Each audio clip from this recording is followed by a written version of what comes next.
What's up everyone, this is Tranquil Toys with another review. This time I'm taking a look at the Lado Toys Liya Alopex figure, some kind of wolf or dog mechanic character.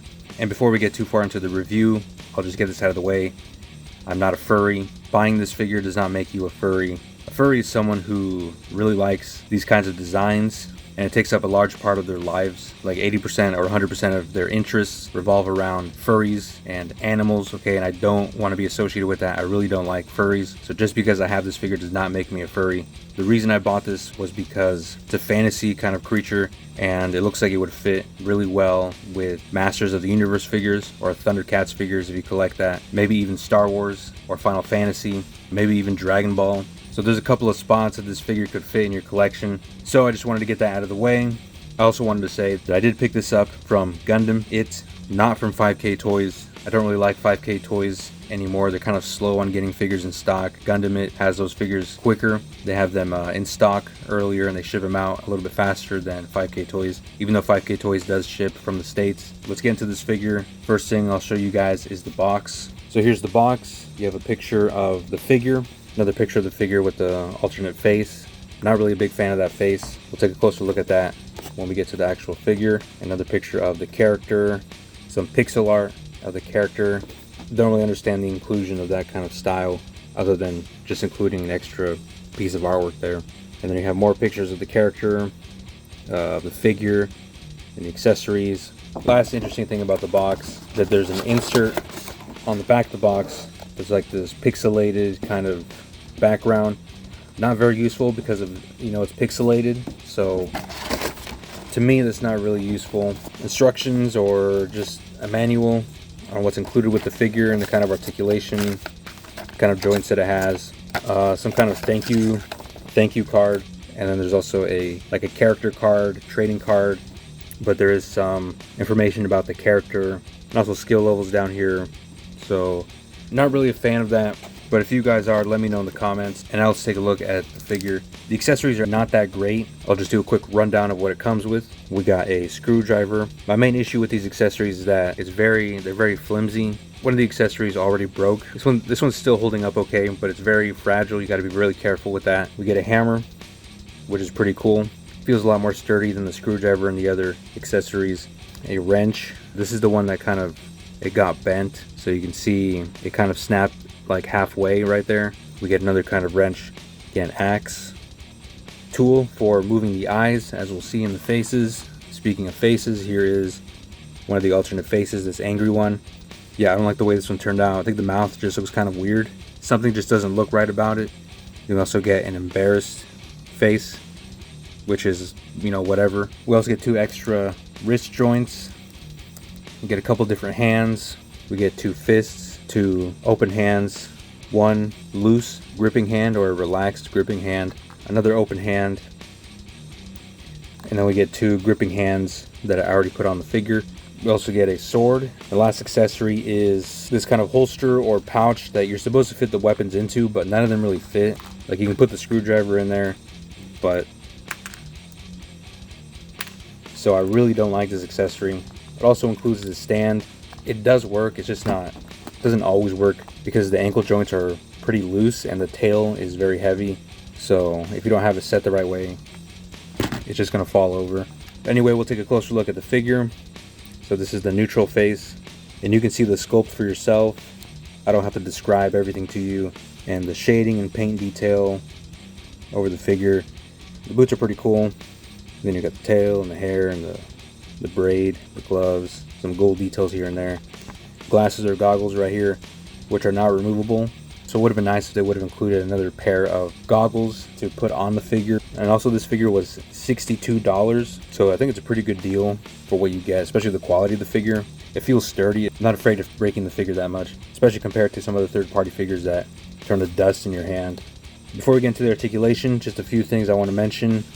The ears do come out, so that's a really good thing because then you can put like hats. This braid also is removable, so if that bothers you, it kind of bothers me, so that's why I actually prefer not to have the braid in.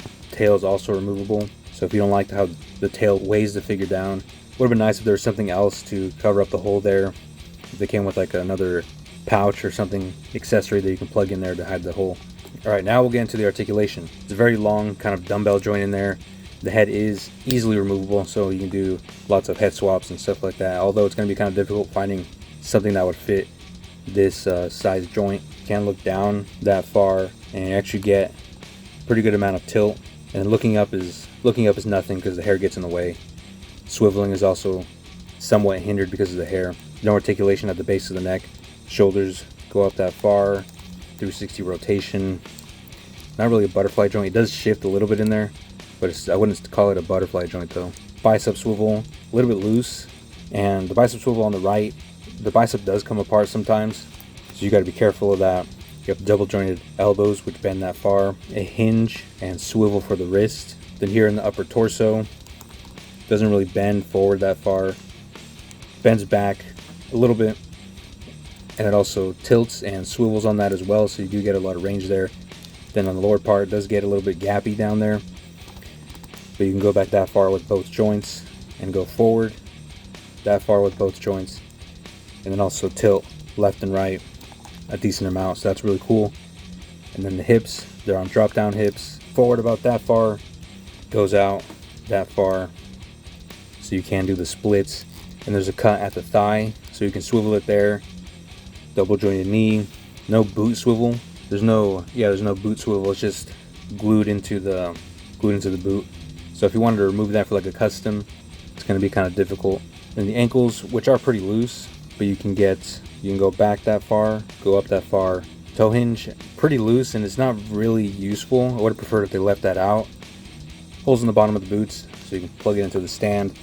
And probably use some other stands. So for example, a McFarlane stand actually works. It actually fits in there. Or if you have a old WWE stand, that also works. The tail also has similar joint to the wrist joint where it connects into the figure. And then there's also like some kind of ball joint thing, but it's really hindered because of the sculpt of the rest of the tail. So you're not really going to get a whole lot of movement from that section. And then it pops out. And then also the same kind of joint down here at the end of the tail.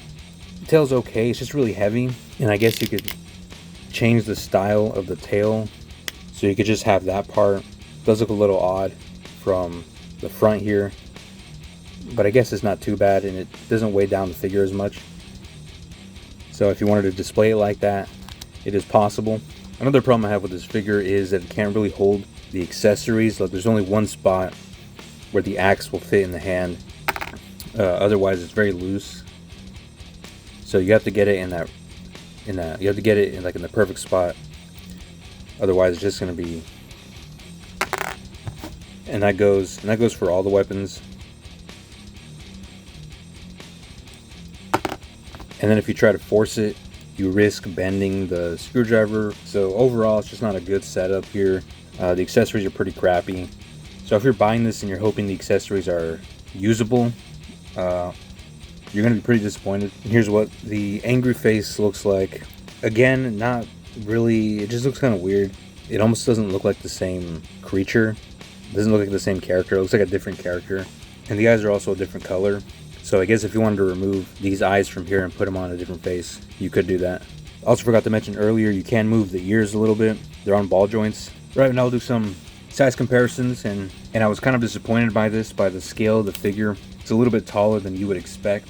So here she is next to SH Figuarts Kamen Rider, about the same height. SH Figuarts Goku, Figuarts Frieren, it's Marvel Legends Daredevil. So this figure looks like a lot bigger than it should be. That might be because it's meant to scale with 7-inch figures. Here's a G.I. Joe classified figure. Here it is next to Jado Toys Ken. Here it is next to the Blockies Hatsune Miku. Here it is next to the Bring Arts Yuffie. Here it is next to Black Series Commander Cody. Kind of out of scale for Black Series as well. There she is next to Obi-Wan. Yeah, so it's not really going to fit with that, with the Black Series figures. So what I think it's meant to fit with, like Savage Crucible, so that fits a lot better. And also Masterverse. So here's He-Man. And I'd also imagine if you have like the Thundercats figures from Super 7, those probably scale as well. But I don't have any Thundercats figures yet. And here's also from, it's like the Oaktown whatever elf figures. So these also scale pretty well next to each other. It's a good figure. I like the way it looks. It is a little bit VTuber-ish, and I really don't like VTubers. There's a figure I'm going to review next that's really like that VTuber kind of style. But this one's not too bad. I like some of the design elements, the shorts, the boots and the gloves are also cool. The chest is unnecessarily big. But besides that, it's a decent figure. I recommend picking it up if you're a fan of fantasy, or like I mentioned earlier, He-Man or Thundercats. But let me know what you think about the scaling though, and just let me know your thoughts in the comments below. That's all I got to say about this figure, and I'll see you in the next one.